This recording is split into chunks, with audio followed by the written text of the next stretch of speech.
Welcome to our daily devotional series, The Daily Herald. I pray that these messages will come to you as an encouragement and a reminder to be heralds of the Lord daily. God bless you. Defender, October 7. The Lord is my rock and my fortress and my deliverer. Psalms 18:2. I am thankful that the Lord has not left us in ignorance of how to gain His blessing.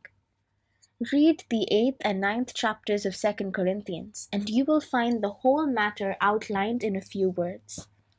Read how the believers came to the apostles and laid their offerings at their feet, praying with much entreaty that they would receive the gift.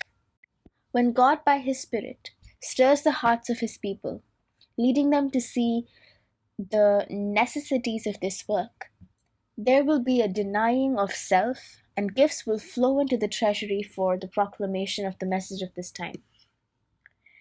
If there are those who think they are making large sacrifices for the work, let them consider the sacrifice that Christ made in their behalf.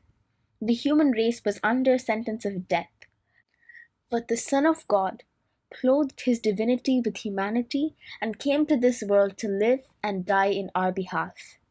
He came to stand against the host of fallen angels.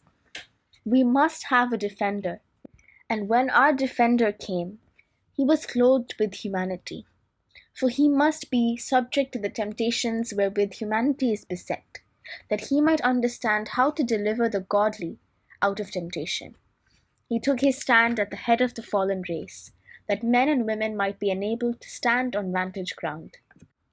Christ did not come to this world with a legion of angels. Laying aside His royal robes and kingly crown, He stepped down from His high command and for our sakes became poor, that we through His poverty might be made rich. This was the plan laid in the heavenly courts. The Redeemer of humanity was to be born in poverty, and He was to be worker with His hands. He labored with His Father at the carpenter's trade, and into all that He did, He brought perfection. His companions sometimes found fault with Him because He was so thorough. "What is the use of being so particular?" they said. But He would work till He had brought what He was doing as near perfection as He could, and then He would look up with the light of heaven shining from His face, and those who had criticized Him would turn away ashamed of themselves.